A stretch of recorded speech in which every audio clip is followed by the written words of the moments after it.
Assalamualaikum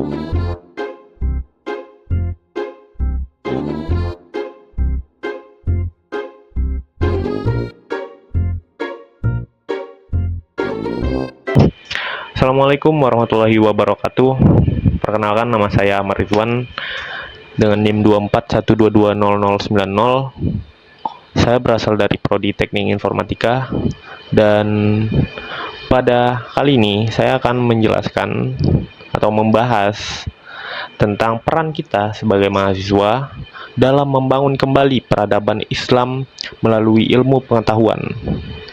Pertama-tama, kita harus mengerti, kita harus tahu dulu apa yang menyebabkan Islam dapat mencapai puncaknya pada abad ke-8 hingga ke-13 Masehi. Jadi yang pertama,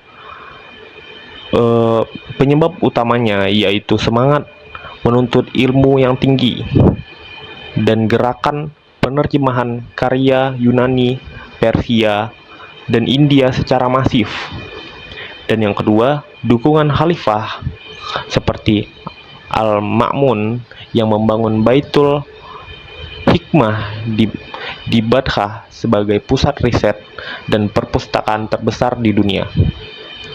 Dan yang ketiga, dorongan wahyu. Al-Quran diawali dengan perintah Iqra, yang artinya bacalah, dan membentuk budaya literasi pada umat muslim pada saat itu. Lalu, mengapa Islam mengalami kemunduran yang sangat besar pada saat itu?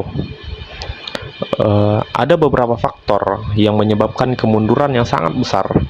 Yang pertama adalah perpecahan politik internal, dan kedua, invasi Mongol yang menghancurkan Baghdad pada tahun 1258, serta pengabaian sains dalam sistem pendidikan.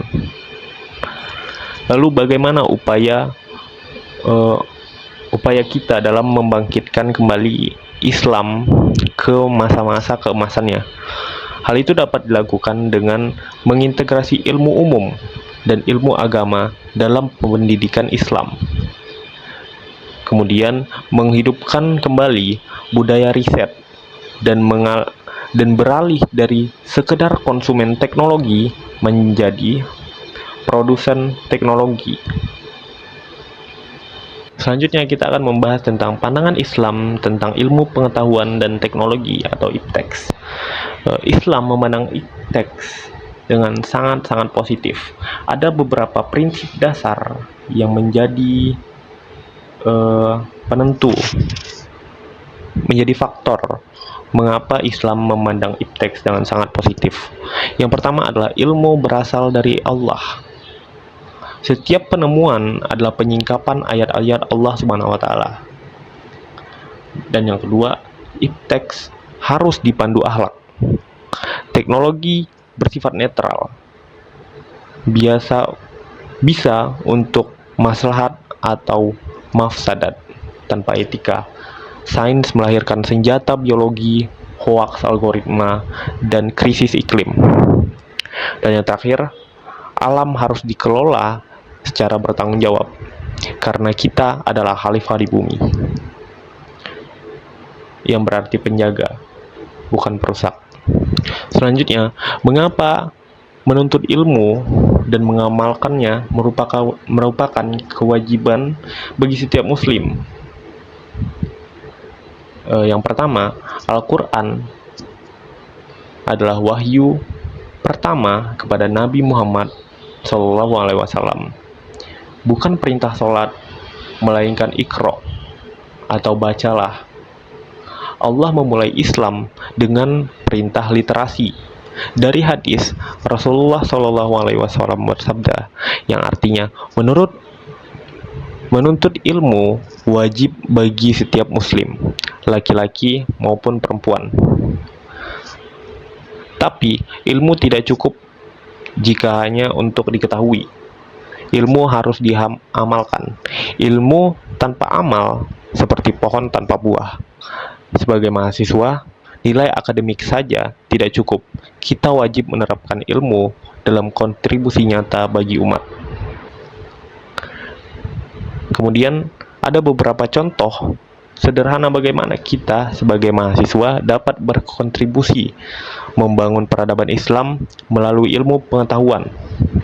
Yang pertama, membangun aplikasi digital Islami, misalnya aplikasi Al-Quran dengan tafsir interaktif yang memudahkan masyarakat mengakses warisan Islam lewat teknologi.